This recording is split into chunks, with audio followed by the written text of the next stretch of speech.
Magnum fans, this is Logan, the Magnum Insider, and here's the podcast that I announced a couple weeks ago and people have been asking for. We have guests, Magnum Pro owner, Jaysin Strife.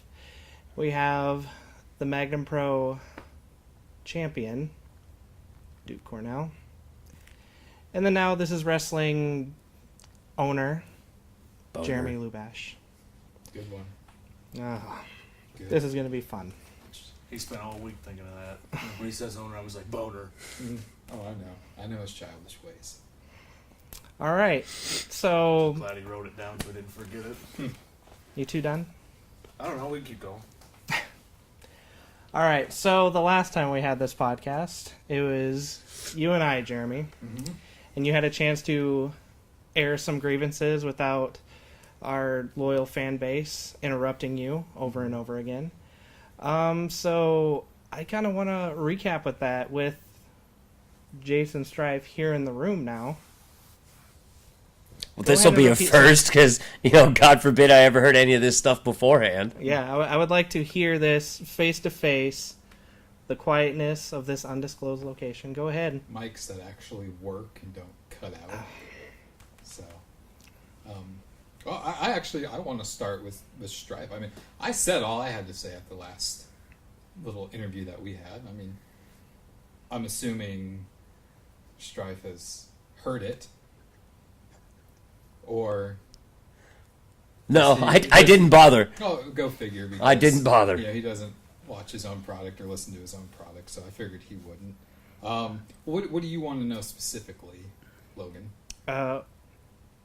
Tell him right here, right now, why you left Magnum and why you started Now, and why when Now could no longer put on shows as it's come to be known, why you decided to invade, quote, quote, our shows.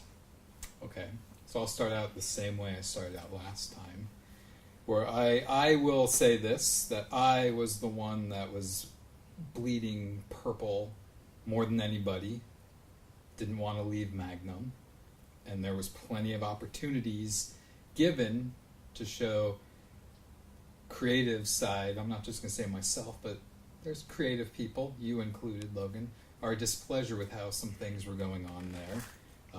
Getting the blame put on us when things wouldn't go well, and then when things would go well, not getting the credit that we deserved. Most notably, you brought up last time rock and wrestling. A show that, yes, it was a low draw, but Nate, you've always wanted a rock and wrestling, and you brought it up at a meeting, and within a couple days I had a band lined up. Yeah. We had the date lined up. Mm-hmm. The date was not my choosing, less than 2 weeks before the prior show. And due to other things, the draw wasn't what we were hoping it would be, and the blame was solely put on me. No, let's correct that. Let's correct that because we the three of us know that that's bullshit. Like we can directly point our finger at just how rock and wrestling came about. Like we both know that. Yeah, we picked a bad date. We all picked a date. Like it's not that it was 2 weeks after our last show. It was like the day before fucking Valentine's Day. Like, that was just dumb and fucking general. I should have known better. But we all know who was in my ear a lot more than anybody else and who thought he stood to gain more than anybody else by being able to live out a dream.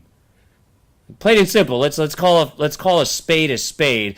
A lot of your gripes and arguments come from when Mikey Danger was in the office. So before we go a lot further on this, I want you to think about a lot of your gripes and kind of say to yourself, how many of these would have been avoided if he wouldn't have been around? Okay. Because I've publicly and openly acknowledged, and I have no problem doing it here, because I can tell you right now when this gets posted, he's probably going to be one of the first people to listen to it, because as much as he hates wrestling and it isn't a part of it anymore, he is sure on the Magnum dick. So Plain and simple. The guy was a poison in our locker room, and this is a lot of what's been discussed in private, but I can say that 90% of our locker room didn't want him there. I mean, it's accurate. You know it, because we all heard it. Every single one of us here heard the gripes. Okay. You know, let's throw those cards on the table first, because that's exactly just boom out there. I think we can all agree on that too. However, there are some other grievances Yeah. that I know. I think we're all on the same page when it comes to that topic, from the business standpoint. But there was some other things that Jeremy had out there. Most notably, and he said this at the last show too, while your production crew was out there working, you're nowhere to be found when we needed you. You were drinking up at the bar. You were counting money in the private office that you have at Sokol Auditorium, and I guess you wanted answers out of that too, or a response. What exactly were you just calling him out at that point? I don't even think the production crew is the only ones affected by that. This man sitting right next to me was affected by that. I go back to Over the Top 2 years ago, opening match, Devin Thomas defending the Magnum Pro title against Duke Cornell, his first singles match since his buddy that he was forced to retire, Bo. And we can all agree that Devin Thomas and Duke Cornell tore the house down. And it was, I said it before, it was almost a mistake to make that match first because they tore the house down. And when they came back through that curtain, you thought they would have got kudos? Mm-mm. They got yelled at because something didn't go as planned in that match, because somebody heard from somebody else that this happened and that happened. And I think this guy got shit on a lot more than he should have. And that's always in the back of your mind, isn't it? Let me go ahead and break it out here for you. So I was given the opportunity to stand out as my own man. I was forced to retire a worker and my buddy Bo, and well, I mean, that was a successful 4 months. Yeah, I mean, it's wrestling. We all know what that is. He's basically the Terry Funk of our area. So what happened? Get there that day. Strife comes, pulls me aside for a second. He says, "Hey, man, I know this is a big chance for you, and you get to work with the champion. You get to show people what you can do. I mean, I know what you can do, right? I know that you're totally capable of being the man around here, but we got a big event coming up, and a lot of people are really looking forward to Red Wing and Devin Thomas for the rematch and finally settle the score. So, I mean, I'm not saying just do enough to get along, but maybe give him a little run, and then maybe he just catches you. Maybe you just, you were napping. Maybe give him a good 7 to 8. Give these people a reason to think that you could be, but let's not ruin my chances for a big main event that is going to sell out a big house." Basically, I was paid to take a dive, and I wasn't going to do that. 20 plus minutes later, I come back. I did everything he didn't want me to do. So what happens? I don't get to come back for 3 months. I got to think about the fact that I decided, as a man, I was going to show everyone that I'm fully capable, that I am the best in that locker room that has not been addressed. And now here we are. You wonder why I'm on the other side. It's because as a man I took a stand, and I'm still taking a stand. I worked too damn hard for you to go lay down for a guy because he has abs. And I'll add to this that the opportunity was given to you at that show because I fought for it. Nobody wanted it. Even Logan over there was against it and didn't want you to be a part of that match. I always saw something in you, and that's why you are now, I hate to say the Magnum Pro champion, but yeah, you're the Magnum Pro champion, and I guess that's finally saying something for you. Yeah, it took me damn long enough to get to that point. Strife? Thoughts on that? Well, I don't know how you want me to address that. As a matter of fact, I'm still kind of sitting here, and I don't know how I'm supposed to address any of this. Am I supposed to address this as Jaysin Strife, the guy that owns Magnum Pro, the guy that wrestles in the ring, or do I address this as Jaysin Strife, the guy that promotes the shows, the guy that coordinates and books the shows and does things like that? Like, there's a method to my madness. Now, understandably, like, maybe it's just the mindset is different. But, like, if I go to somewhere and I go in to wrestle and I'm told that this is what they need and this is what they want, I'm a professional and I go and do it. I do what's asked. I mean, among the group of us here, we all know how I react when that doesn't go as planned. I'm pretty sure everybody was present in the back when that happened just recently. It's not a fun sight. There's a method to the madness, like I said before. Like, I book things in a particular fashion. Now, I understand it being as a man, you want to go out and you want to showcase. That's fine, I get it. But you got to remember something. Very first Magnum show. Who was allowed to showcase? Who was put in a very, very good opportunity? And who went out and performed and raised their stake? The show right after that? Who got to wrestle Joey Ryan?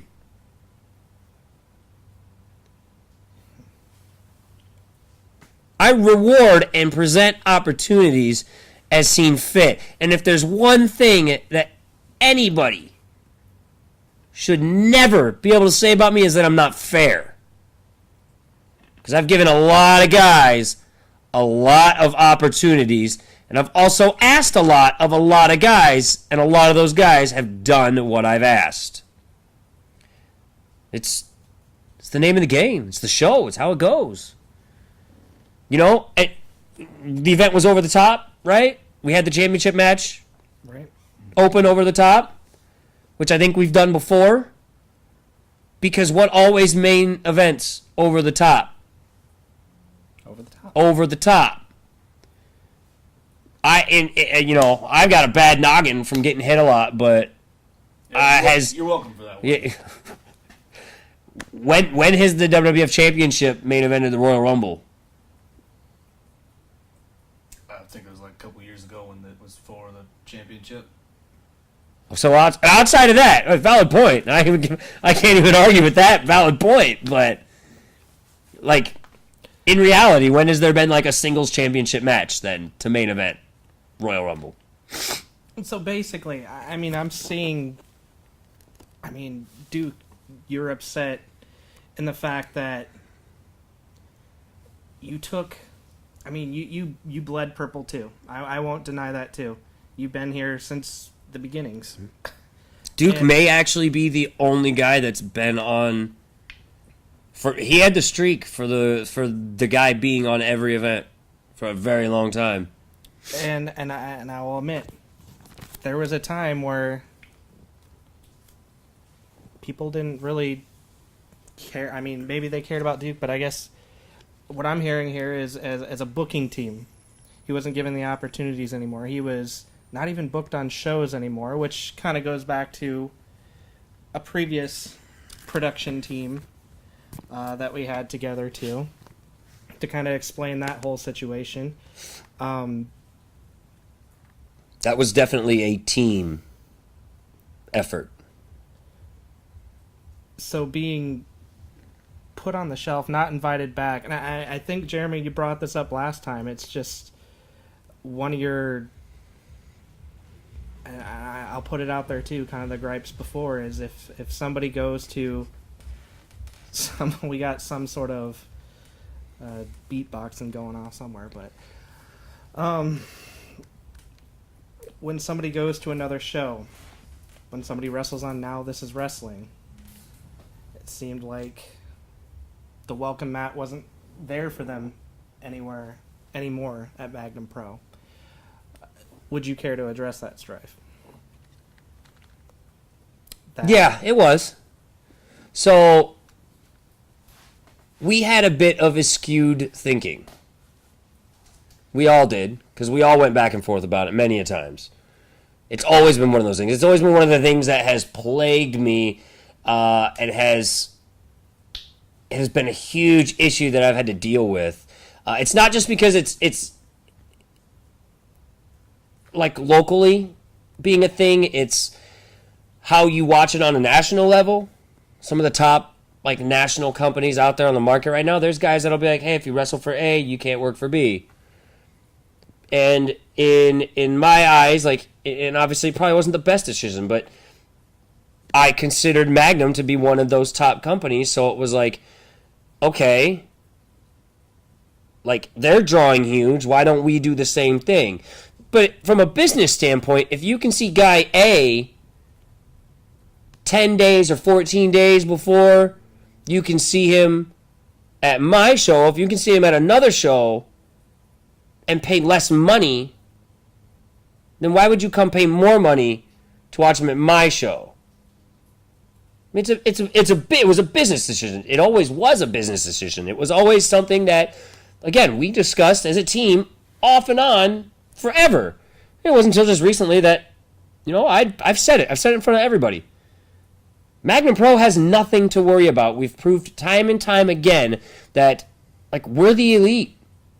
Who cares what everybody else is doing? Your thoughts on the situation, Jeremy? One of the reasons why I left was because I understand your business standpoint with guys not being able, they shouldn't be able to wrestle on this show and they can see them on my show and this and that. However, you know, we have to come down to reality here. We're not WWE wrestling. We are not providing a roof over these guys' heads. We're not putting food on their plate except for maybe you're providing them with a trip through the drive-thru at McDonald's with what they get paid. These guys on this level should be able to wrestle where they want, when they want, because my belief is at this level, they should be getting as much experience as they possibly can to move on to that next step. I mean, there's guys here, they understand they are not going to that next level. This is the biggest level, the highest level that they're going to compete at. But there are guys out there, I will say, Devin Thomas, Duke Cornell, Red Wing, just to name a few, that have what it takes. I mean, Jaysin Strife has what it takes to wrestle on the big leagues. They should be able to wrestle, if there's 7 different promotions in the area, they should be able to wrestle for any of them. And that was my thing of leaving. Part of the personal reasons was I didn't like how people were being treated. Being told that you can't wrestle for this person. If you do, hold you're on not there. going to wrestle for us. Nobody's ever told they couldn't.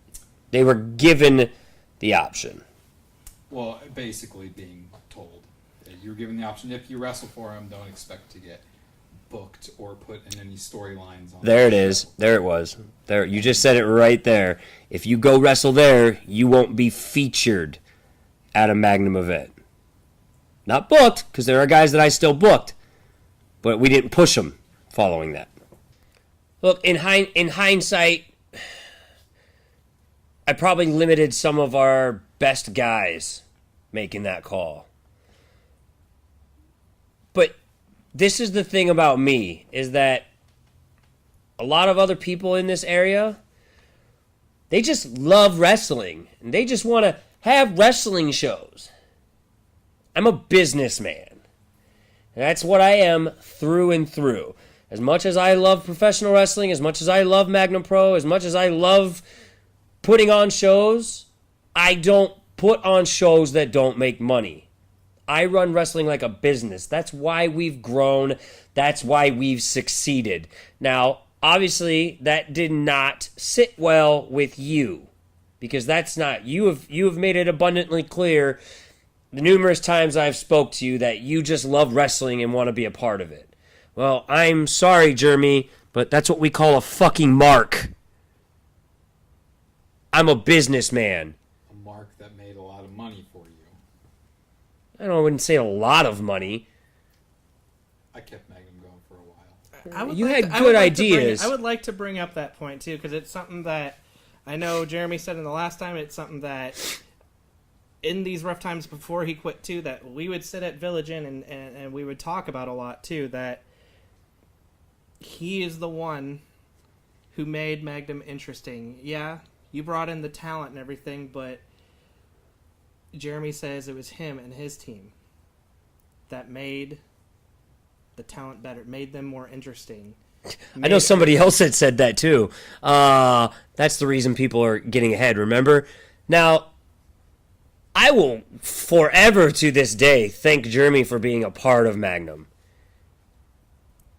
Even when he left, but... Which you were saying too, you never got the thank you that you thought you deserved, and I feel like it's coming right here. Is it too little too late? I know he said thank you to me countless times, and it's one of your complaints that he's never said thank you. It's pretty obvious it's too little too late. We would be in this situation. I'm gonna use... we have a perfect example sitting right in front of us. Somebody that's known me longer than either of you two. Duke knows the kind of guy I am. When have I ever just... This is not me. I show my gratitude in different ways. And in regards to Jeremy saying it was his ideas and things like that kept Magnum going, I do have to shoot down the fact that, I was getting ideas daily about, like, J.C. Slater sprouting a fucking werewolf penis when there was a full moon. Some of your ideas were pretty absurd. I'll give you credit for being creative, but some of your ideas were pretty absurd. But I always appreciated the hustle. But I also, again, looked at it from the standpoint of being a businessman, and just some of the ideas weren't feasible. Business Casual Wolfman was a hell of an idea. Should have went with it. We booked Business Casual Wolfman. Every crescent move because he's kind of a slacker. I miss Business Casual Wolfman. I'm just throwing that out there. Whatever when it comes to that. Look, it literally comes down to the fact that, I probably didn't say thank you enough. I get that. That's probably that's one of the reasons I say thank you more now, because there's still massive amounts of potential here. And that's why, Logan he's just grown into the position that he's in within the company. That very easily could have been you. It was you. I will definitely give credit where credit's due. I wouldn't be where I am if it weren't for you taking me under your wing and showing me the ropes of Magnum 2. It was through you that I got to know Nate. But then I started to understand Nate more, and I felt like that's where kind of the distances started happening. Where, yes, you wanted to go this direction, and yeah, I kind of did too, but at the same time I looked at it the business standpoint, and you claim that it's this blind loyalty. Define that more. What is this blind loyalty that you think that I and most of the Magnum Pro locker room have to Strife? Well, it's quite obvious. I go back again to all the work that you do, and I go back to conversations we've had, especially on that trip before the last podcast we did. All the work you do, and what do you get paid? You don't get paid near what you're worth. These guys that go in the ring and bust their ass. Duke Cornell, Joey Anderson. I've never seen somebody bust their ass more every single match than that guy. And look at what all you guys get paid. You even said yourself that you feel that you're getting underpaid here with what you do, what all you do. And to me, you're blinded. You are completely blinded because he has you fooled that you're not worth what you're actually worth. He's not paying you what he could be paying. But I understand that in this business, I'm not going to get paid for what what I know I'm worth. I get that. Then why gripe to me about it? Because it's still frustrating at times, because people like you left Magnum Pro. Because of that reason. Left me to myself. The amount of work that I was doing the job of... Three guys. It was you, Jeremy, Tony, and I was doing the work of both of you by myself. And look Nate at the doesn't know. product. Nate doesn't. Look at the product after we left. It was not the same. Can you do this all by steadily- yourself? Could you have done now without Tony? No. But I've always said, I didn't leave because of the money. It was the gratitude. And I left for people like them that were busting their ass and not getting anything in return. I heard stories about guys not getting paid. And that's not right. No matter what they do, they should get paid, especially these guys that are busting their ass. I'm pretty positive the last time I didn't pay anybody is when we were still running in the Eagles Club, and most of those were fundraising shows. Well, regardless, what's done is done. We're at this point right now, and I don't know about you, Duke, but it kind of sounds like they're kind of giving me gratitude, but it sounds like they might be a little worried because of what we've been doing at the last few shows. Ever since January, Magnum hasn't been the same. I mean, the last time we heard from Strife was right before Alan Shepard gave the boots to him and injured him. And I think you're trying to put all that on Alan Shepard, but One-Eyed Willie over here smacked me in the face with a fucking belt and gave me a concussion. So it was a two-man job there, Sunshine. Maybe I should apologize for hitting you in the head with a belt, because I've been called One-Eye Willie at least 70 times in the last weekend, and I thought maybe you'd have something original for me, but I guess the concussions are they're building up. Catching up. And you're just going on with what you've heard several times, or some dumb cartoon that you smoke some pot and watch. Why don't we just let's rewind this a little bit here. Let's go back to, you brought up Anniversary, this invasion, and we covered this on the last podcast. I'm not sure if I've let Strife know this yet. I mean, he kind of knew just because of our friendship, but we got to talking a couple months before Anniversary, and I was worn down. I was doing all this work, but I was proud of what was put together for Anniversary. And I said, hey, Jeremy, why don't you come on over? I knew things, were kind of troubled behind the scenes at now. I was like, come on over. Why don't you say hi to some friends? I opened the door for you. You're talking. I'm getting the show ready like I normally do. And before you know it, the piggy's missing. Before you know it, our production equipment just stops working.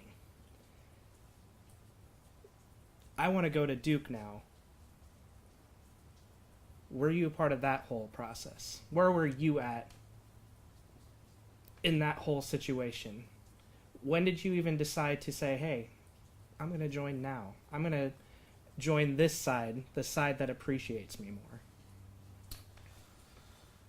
Well, let's take it on back to that first Now show. See, the only reason that I jumped on when the opportunity was presented to me was two simple words, and that was career jumpstart. Something Jaysin Strife has needed since about 2011.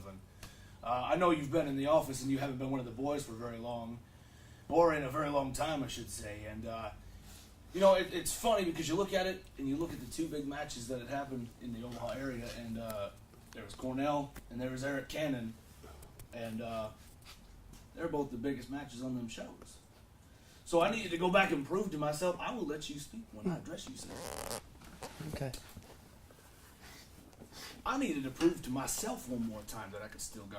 Because you know what I was doing before I wrestled Eric Cannon? Before him and I went into a beer pong match, and that guy who has the two squirrels that are fighting on his face that he calls eyebrows decided we were going to have a barroom brawl. You know what I was doing for you? I was running out looking like an alcoholic with a beer, like a 12-pack on my head, calling myself a beer chador for your anniversary show with some broad that I met 15 minutes before, and I said, oh, we're babysitting her. That's what I was doing for you. You know what I did for you, though? There was a tournament that you and I were booked on, the Elite Eight over in Lincoln, Illinois. It was a Friday. I went into that state early because you know what was going to be in that state? It is going to be that Magnum Pro Championship, the first one, the one that's cursed. I went and picked it up, and I slept with it in my car to make sure that it got to you by Saturday for the Battle Royale Cup. Because you promoted it, and I was going to make sure that it got there for you. But it was going to get hung up in Des Moines. It wasn't going to make it to you in time. So I had to do everything. I jumped through hoops. I think I sold my firstborn, which that's going to be a conversation the federal government and I are going to have in about 18 years. I made sure you had your main event. And it came down to Gunner and I, which, rest in peace, Gunner, I think you're dead. I busted my ass for you. And when I brought the belt in, you went, huh, that's pretty. And then you scampered off. I didn't get a thank you. I didn't get a pat on the ass. I just got, this looks good. Just a, that'll do, pig, that'll do. Typical Strife. Oh, well, it's what I've said. I said it earlier. Like, I didn't always show gratitude in the best ways. You know? I get that. I can sit here and admit it. Like, that's the kind of person I am. If you want to go back and talk about your second Eric Cannon match, I'd hate to tell you that was very sorely lacking compared to your first one. So, kudos on the booking job there, guys. I won both of them. I think I did pretty good. Well, you came out top the winner. That was good. But when it comes to match quality, I wouldn't even put that second one on your resume. That's just a little tip for you there, bud. So now we're going to bring it back to anniversary, right? We're going to take it back to January. I didn't know nothing about it, but I'm surprised that piggy didn't get stolen sooner than it did. I mean, I was back there putting on boots, and there was the piggy right next to a Burger King sack, which was right next to a Wendy's cup, which I don't know why they went to two different places. It's the same damn soft drinks. Right next to a soundboard. Now, anybody who knows that the rule is if you have it, you can get it anytime, any place, anywhere. I'm surprised it didn't get stolen years ago. Must have been booking complete idiots for those matches. But you left it out. You might as well have handed it to someone and said, hey, don't run away with it. Wink. It wasn't protected. It ain't under lock and key. There's no guard. There isn't even someone going, hey, watch that. Weren't you in at least one of those? The last one. And guess who got the piggy bank? Well, I guess that worked out pretty well then for you. The one-eyed guy sees everything, right? Yeah. We'll call him One-Eyed Willie all you want, but he turns out to be the smartest bastard in the room. He but won the piggy bank. But if you ended up with the piggy bank, you still went out and had the match, so you can't be that smart. Let's clarify too. Donnie Pepper Cricket. Yeah, Donnie Pepper Cricket did win. Yeah, no, he got a pinfall. That's cool. Everyone gets one of those once in a while. You guys stole the piggy bank. I didn't steal anything. I told you before. Piggy in the Bank was my creation. Something that Magnum Pro still uses to this day. One of my creations, one of the favorite matches in Magnum Pro, Piggy in the Bank. And we go back to the light board and the sound board and all that stuff. You're still using my videos that I put together for you guys. So why am I going to let you guys still make money off of my creations? Both the Piggy in the Bank match and my entrance videos I did for people. Because you'd have never had the opportunity to do any of that shit without coming to us. Well, I could have easily not done it for you. Well, you could have, but you loved wrestling too much and you wanted to be a part of it. We gave you the platform to do that. Just like all these guys that come and wrestle on these shows, they love wrestling.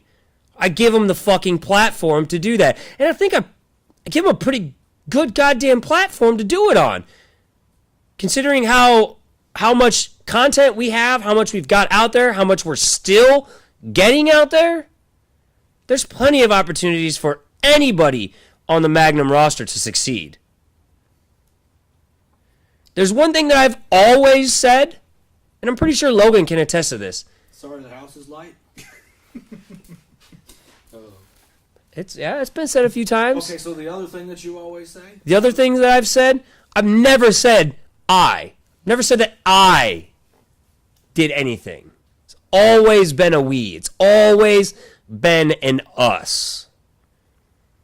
Even when we were running the shitty little Eagles club with the 18-foot low boy that was the stiffest thing you will ever land in. It was still always in us. Those shows would never have happened without the crew that I had. And I loved it.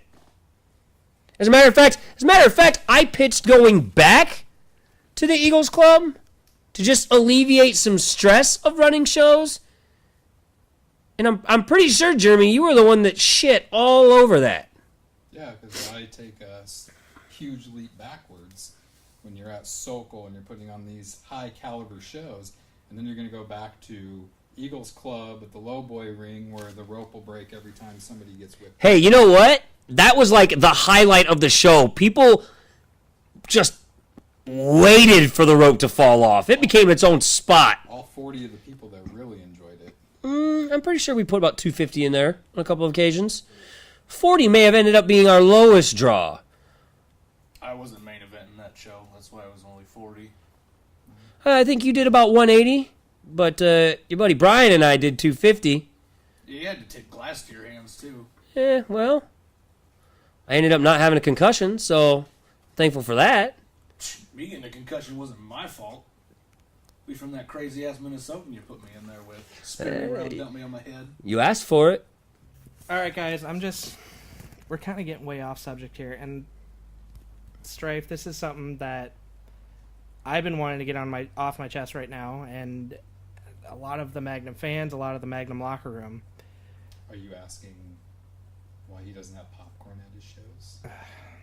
No. There's gonna be popcorn. About time. I'm asking Holy shit, about the check his picture. fingers, 'cause there should be copper rubbed off on the damn penny pincher. Probably getting cheap popcorn. You gonna charge us? Go ahead, Logan. We'll let you continue. I want to address the picture Mm.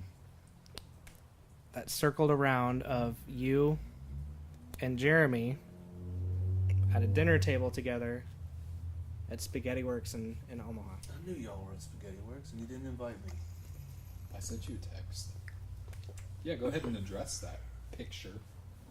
Let me give you a little backstory first, because I'm pretty sure there is a whole heap of people out there that have zero clue how all of this even started. Obviously, we all know that Now only ran one show. They had a second show, I believe it was announced, and then was canceled. Venue issues, everything else, which, you know, I applaud you, and also at the same time felt bad for you because now you really started to understand what it is to be a wrestling promoter and the things that you have to deal with. So I came to Jeremy and I said, look, man, I know Now is essentially in trouble. I offered to buy the Now ring from Jeremy so that he could recoup some of his losses. Because I've done the math. I've done this long enough. I know everything. You had to be losing money. But I get it. You know, I get it because there were many times on shows where we lost money. But as a businessman, I always knew how to stay ahead. So I went to the farmhouse, and I believe I had lunch with Jeremy, and I said, "Hey, man, look, I'll buy the ring from you. You know, I'm looking for a new one anyways, and I don't want to pay to ship it. So I'll buy the ring from you if you want to sell it. And then if you get the opportunity to run another Now show, you know, for a set amount of time, I will leave the ring available for you to use." Jeremy didn't like that. Jeremy actually countered with, "Here, you can just use my ring. I just want to be a part of Magnum again." And that is how everything started. Now, with everything going on between Now and Magnum, I said it before and I will say it again, I am a businessman and I will do what is best for business, and that is the only explanation that I am giving in regards to that dinner at Spaghetti Works. Jeremy? Yes, we did meet. He did offer to buy the ring. I said no. Because, again, it's not about me making money for myself doing this. I just wanted to be back in wrestling. And you know, maybe I was blinded by some things then when I made that decision, but I don't... The decision to do what we did at Anniversary didn't happen. It wasn't made a while back. Like it was kind of something that was last. It was out of jealousy. It was out of spite. It was because you invited me in to not just that Anniversary. I came back for Magnum Mania before Anniversary. That's correct. To support you guys. And this was before the Now show. And again, you know, it was nice to see all the boys and getting stuff again, but Talent scouting. it just wasn't the same. No, you can ask people there. Your guys came up to me to ask me questions about Now, and I told them I am not here to talk about Now. I am here to support Magnum. That's odd. That is because I've talked to some of the guys who told me the other way around. That But is a fact. I would not talk about Now to anybody unless it was just they were asking, hey, how's the show coming along? I wasn't there to poach, to look for talent, whatever. I actually even had a little meeting with you after that to talk to you. Mhm. Right? Another closed door meeting. But the mood wasn't the same. I was looked at like I was a foreigner, that I was a traitor, and that I was an asshole for leaving Magnum. I mean, whatever. that's how a lot of people looked at you. Yeah. You And abandoned them. I didn't abandon them. I was trying to create something what Magnum used to be. And then, like I said, it was the whole thing of, you know, just out of the blue after one of Magnum's better shows, Red Wing v. Devon, everything was just kind of taken away for no reason whatsoever that I was explained. But yes, I wanted to come back, but then it was like after these guys, like meeting with them and talking to them, and the how they were looking at me and how they just like thought I was this biggest traitor or whatever. It was like it hurt me because of all the time and effort I spent with these people. You know, Strife, I know you're busy. I'm not saying you don't do anything, but you didn't spend the time going over things with talent. That was kind of myself, Tony, Logan, and I had spent hours with a lot of these guys trying to break them out of their shells and make them a better performer, a better person on the microphone. And it's like I did all these things. I thought I was getting friendships and bonds with these people, but because I left for reasons for them, because I felt they were being treated unfairly, well, whatever. I became an asshole, and it's like the more I thought about it, the more I sat at home, I couldn't stand it anymore, and that's when I made the call to Alan Shepard. That's when I talked to Devin Thomas, and we decided that we were going to come in, and we were going to take over and basically prove what Magnum has been lacking without me there. And to my credit, the viewerships since this Now invasion has happened have gone up. You can attest to that, Logan. You've told me that from your mouth. Our YouTube numbers are out. And I can say this, that It's too bad wrestling isn't monetized anymore,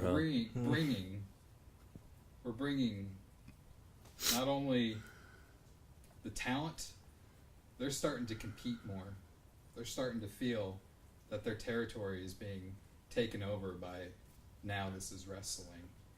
Just from this meeting alone, this little podcast here, kind of glad we had it, because now I can hear from Strife in his voice that he's taking this seriously now. It's not a joke. He feels threatened. I mean, every Magnum show Now has been there, and Now has left a lasting impression. every show. With your guerrilla tactics. In the most despicable ways. Let's not Hey, even bring up the leaked It's photos again. It's wrestling. It's wrestling. It's wrestling explains everything. You complain that you think guys are mistreated and everything. It's wrestling. It rounds out Guys get this. They understand this getting into wrestling.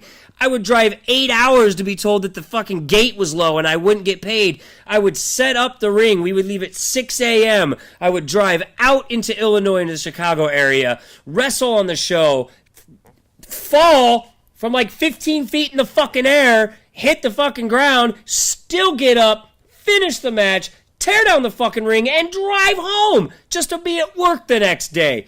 It's wrestling. It's probably the most fucked up business you could ever be involved in. But you know what? You ask any professional wrestler, and they're going to tell you they love it. Because that's wrestling. I mean, you know. Yeah, it's he wrestling. clearly gets it with what he's doing right now. Look, you know what? I'll put this I'll make it like super easy for you, okay? So, you know, I have been doing some work behind the scenes. And it just so happens that I've booked another show in Omaha. About time. Well, yeah, well, Thought you were afraid to show your face. no, not afraid at all. I told you I've been working behind the scenes. Okay. There's a lot more in store that I'll be doing to benefit everybody. So, I'll be taking your crusade and steamrolling it. But back to the next show. November 4th, Sokol Auditorium. That's the date. Now, I'm inviting you. I am opening the doors. Bring your guys. We'll make the matches. No more of this bullshit guerrilla warfare. Why don't you tell him the name we came up with? Yeah, if they find it fitting. Now this is Magnum. Creative. Yeah. Probably was working on that with that boner joke from earlier. All right. Okay, there's one thing I do want to talk about too, is our title is in the hands of Now. We just recently had Over the Top. Duke Cornell to be. I honor a champion, even if he's not with my company, even if he got it by nefarious means. He is the champion. Hear that, nerds? It's officially recognized. I am the man of this place. We need to figure out. We just had Over the Top. We need to figure out. I'd like to address this right now, Strife. Who is the number one contender after Jaden Drago and TJ Benson were both dumped over the top rope by our champion, making no winner possible? Who's going to be our number one? How long have you been involved with any of the... Have you watched wrestling ever before? I You know how have. Battle Royals work? I do. Last guy in was the winner. I'm my own number one contender. I'm not You only weren't the man, an I'm the entry. man behind I the run man. the entry list with Strife here, and you weren't on the list. You can't win a match you weren't a part of. Well, I did. I've got Please address a pretty good solution for this. And it's ironic that this happened, and it was a Now debacle that caused this. After Jeremy sat over there and just preached about opportunities and doing all these favors for guys, when he literally sicked his bloodhound on two guys that were just vying for an opportunity. I find it ironic. But That was my opportunity. you already had your opportunity. Yeah, I like more opportunities than one. So what we're gonna do? So how about this? We'll put this out there right now. November 4th, let's make the main event Duke Cornell and Alan Shepard against Drago and Benson. No titles on the line. But you'll enjoy this. Because here's the thing. If Duke or Alan get the pinfall and win for that team, both those guys have the night off of anniversary in January. They don't have to defend any belt. Looks like Not saying that I'm gonna let Alan Shepard defend that trash belt on my show. Anyways, I mean, maybe if you ask nice, but very classy looking belt, and now I'll give you props. It actually does look very nice. The Magnum title is looking pretty good thanks to Dookie here. Yeah, but here's the swerve, guys. If Drago and Benson win, whoever gets the pinfall in that match becomes the number 1 contender. Wow, you just proved how stupid you are. Did I? Do you realize what you just did there? You just caused dissension amongst your two guys. I think it's going to bring out the best of them. You obviously don't know. These guys will be foaming at the mouth. These guys Actually, I think I know them very, very well. I trained TJ Benson and Jaden Drago trained me. I'd say I know them better than anybody. Champs, and they have an opportunity at the Magnum Pro title, the biggest title in Magnum Pro. You know, I don't even. Hey, thanks for acknowledging that, by the way. I don't. The biggest title in Magnum Pro. In Magnum Pro. It's all right. And it's a now guy that has it, so. So I don't even need to talk with Shepard or Duke here.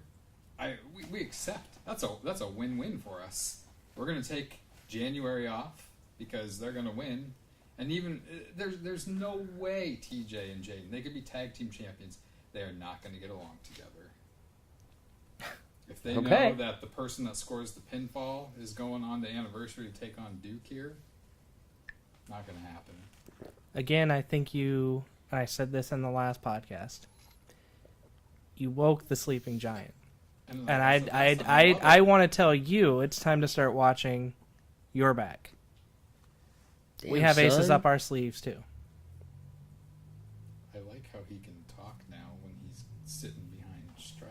Yeah, he's over here flexing nuts now that he has someone who actually knows how to fight. Dick swinging contest over here. I've said from Watch the your face. get-go, this is all I Wolf want to bring penis. out the best in everybody. In this show, November 4th, Sokol Auditorium. Now this is Magnum. I think everybody's going to see the best.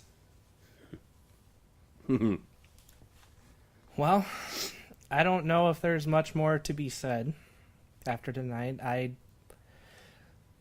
honestly think that some strides were made. I hope we got across some of our points to you, Jeremy. And likewise, I hope we heard what you had to say too, as far as With open ears. your Took it all complaints. in. This is honestly, I think this is the first time that. I'm sorry, Duke. I'm going to take you out of this equation. The three of us have sat together and talked about this. I think you're right. A little therapeutic, but again, Still this annoying. is war. This is war. And we're ready. Duke, did you have anything else to say after I cut you out there? Anything else to close out this I'm just podcast? gonna talk. Oh yeah, sure. You've been addressed. It is You got my cut from the podcast. equation yet again. I've been undressed finally, as opposed to undressed. That seems the way that everything goes when it comes to Magnum. I get stripped down of everything. No, I got no closing words. I feel bad for your boys Drago and Benson though, because if they're foaming at the mouth, you should probably get them checked for mouth disease, because that's probably some gum cancer. And someone needs to cut out the jaw, and then quit kissing the other one. So I hope you get them all fixed up. You get your rabid dogs taken care of, because I can't wait to put them down. Boys, you heard it. All right, so November 4th, the Sokol Auditorium. Now this is Magnum. I'll also remind you that we have our debut coming up October 7th in Grand Grand Island. Island as well. That's Kincaidor Brewing Company. going to be an all-ages show. Yep. So come on out to that, So too. that means we get to see Jaysin Strife's ass at some point. No, it's all ages. Not So 18 all and ages over. get to see his ass, not just 21 and up. That wouldn't I'm- be the first time. I'm not. I know we just put out this open It's happening at invitation. McDonald's. Why wouldn't it not happen at a show? I know we put out this invitation for Now This is Magnum. But I wouldn't be surprised to see these guys in Grand Island either. It's like If I they- told Jeremy a long time ago. The door's always open. If they show up, we'll be ready. Big words from the production guy. Yeah. Ditto. Executive producer. Executive nerd.